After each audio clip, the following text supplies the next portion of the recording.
जोहार, आदाब, सत श्री अकाल। मैं हूं अजय लाल। आपने देखना शुरू कर दिया है ऑफ द रिकॉर्ड। आज तारीख है 2 नवंबर 2025। एक और तारीख का मैं जिक्र करना चाहूँगा आपसे। 2 नवंबर 2007। स्थान का नाम औद्योगिक नगरी जमशेदपुर। एक बहुत ही बड़े शख्स उस दिन इस दुनिया से विदा कर दिए गए। 2 नवंबर 2007 को कौन थे वो शख्स, क्या थी उसकी कहानी, इस वक्त हमारे साथ वरिष्ठ पत्रकार और 2007 के दौरान जमशेदपुर में एक चर्चित रिपोर्टर के रूप में काम कर चुके प्रदीप सिंह हमारे साथ हैं। सर, 2 नवंबर 2025 और 2 नवंबर 2007 ये कौन सी तारीख थी जमशेदपुर के लिए? देखिए, बहुत महत्वपूर्ण तारीख थी और ये इसलिए मुझे याद आता है कि उस दिन जो है वो जैसे ही शहर एक तरीके से सुबह जगा था और ये जानकारी लोगों के समक्ष आई कि श्री लेदर्स जो बहुत बड़ा ब्रांड है फुटवियर का, पहले जमशेदपुर से ही इसकी शुरुआत हुई, लेकिन अभी कई जगहों पर देश भर में श्री लेदर के अपने आउटलेट्स हैं और बहुत क्वालिटी प्रोडक्ट के लिए श्री लेदर्स जाना जाता है। श्री लेदर्स के मालिक थे आशीष डे। आशीष डे सुबह निकलते थे और वो घर के करीब ही थे। एक बहुत अहम जानकारी आपने दी, जो श्री लेदर्स के जो आउटलेट है उसकी शुरुआत झारखंड में जमशेदपुर से हुई थी। जी, जमशेदपुर से हुई थी। कोलकाता में इनका आउटलेट था और अब जो है ये कई शहरों में आ गया है और इसकी खासियत बहुत ज़्यादा रिलायबल ये ब्रांड है और बहुत रियायती दर पे मिलता है। लोग इन्हें बहुत पसंद करते हैं। आप अगर श्रीलेदर किसी आउटलेट में आप जाएंगे तो आपको सामान्य तरीके से खरीदारी करने में थोड़ा बहुत जो है वो आपको समय लेकर के जाना होगा और ये बहुत चर्चित ब्रांड है। और खुद आशीष डे जो है वो इनका फैमिली भी फ्रीडम फाइटर फैमिली रहा है और इनके जो फादर थे वो फ्रीडम स्ट्रगल में थे।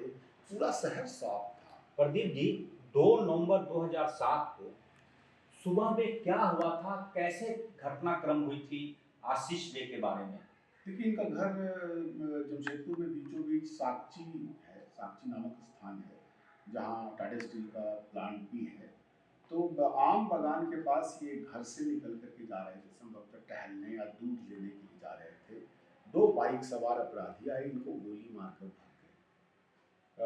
पुलिस ने जो आरंभिक इन्वेस्टिगेशन किया तो कुछ आपराधिक गिरोहों की तरफ जो है वो सर गया। पूरा कोहराम मच गया होगा कि आशीष डे जैसे शख्स को गोली मारना, पूरा जमशेदपुर दहल गया होगा उस दिन। पूरा जमशेदपुर ही नहीं, पूरे व्यवसाय जगत में इसकी बहुत कड़ी प्रतिक्रिया हुई थी और पुलिस ने बहुत फास्ट एक्शन लिया था और उस समय ऐसा लगता था कि ये केस सुलझेगा और जितने भी दोषी हैं वो सलाखों के पीछे होंगे। खुद इनका परिवार भी बहुत प्रतिष्ठित परिवार है जमशेदपुर। क्या उम्र रही होगी आशीष डे की उस दिन, जिस दिन वो हत्यारों द्वारा मार दिए गए? मुझे लगता है कि एक्चुअल तो एज नहीं बता पाऊंगा, लेकिन लगभग 50 वर्ष उनकी उम्र रही।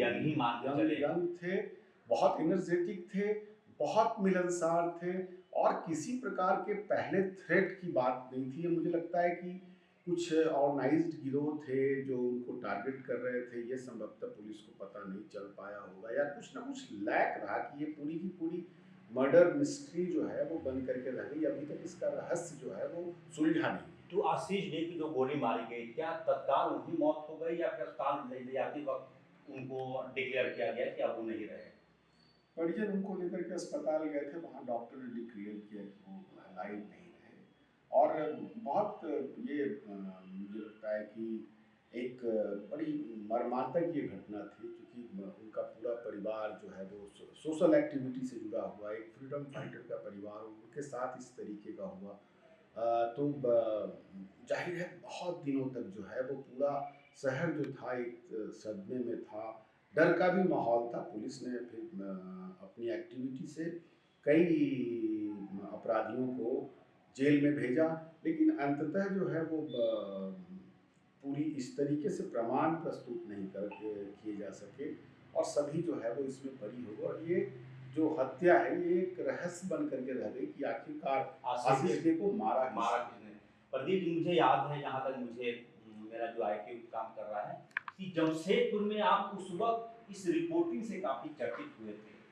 किस गिरोह की तरफ हाथ गया था इशारा, किसके गैंग के हाथ थे, पुलिस ने किसे गिरफ्तार किया, कुछ याद है मेमोरी में?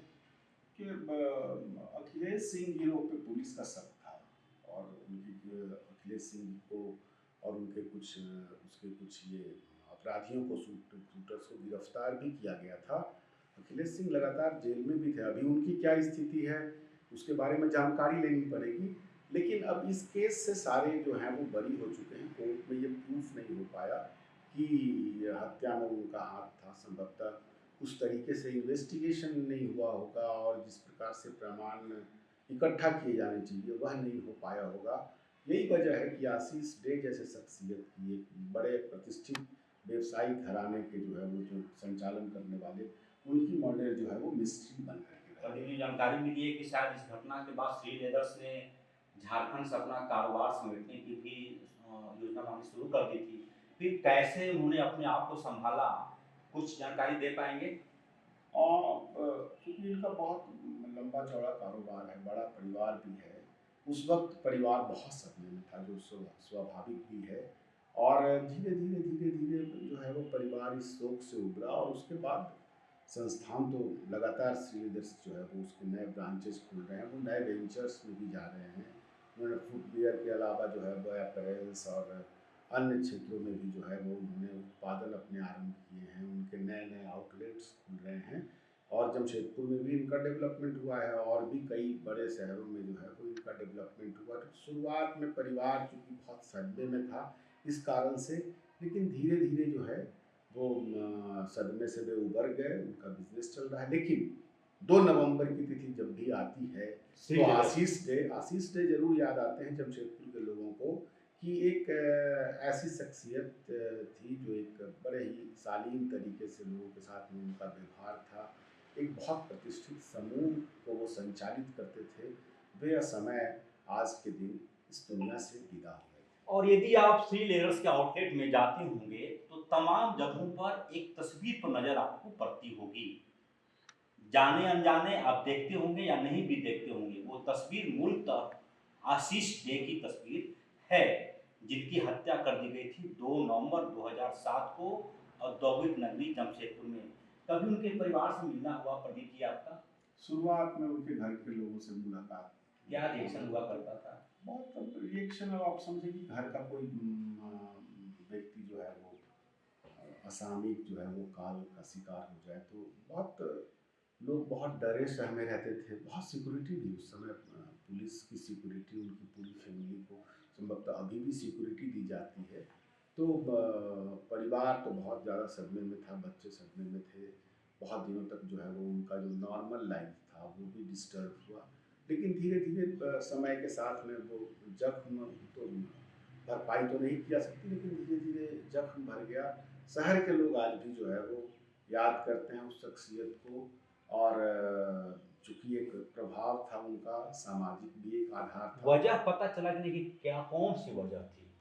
देखिए ये तो वजह इन्वेस्टिगेटिव एजेंसियाँ बता पाएंगी, लेकिन प्रारंभिक वजह जो मानी जाती है कि उनसे रैंसम रंगदारी की मांग की जा रही थी और हो सकता है कि उन्होंने इग्नोर किया होगा या फिर पुलिस को इन्फॉर्म किया होगा। इसके कारण आतंक पैदा करने के उद्देश्य से जो एक मोडस ऑपरेंडी होता है अपराधियों का कि आतंक पैदा करके पैसे इकट्ठा करना, तो मुझे लगता है कि उसका एक हिस्सा रहा होगा। लेकिन कानून हत्यारा नहीं खोज पाया।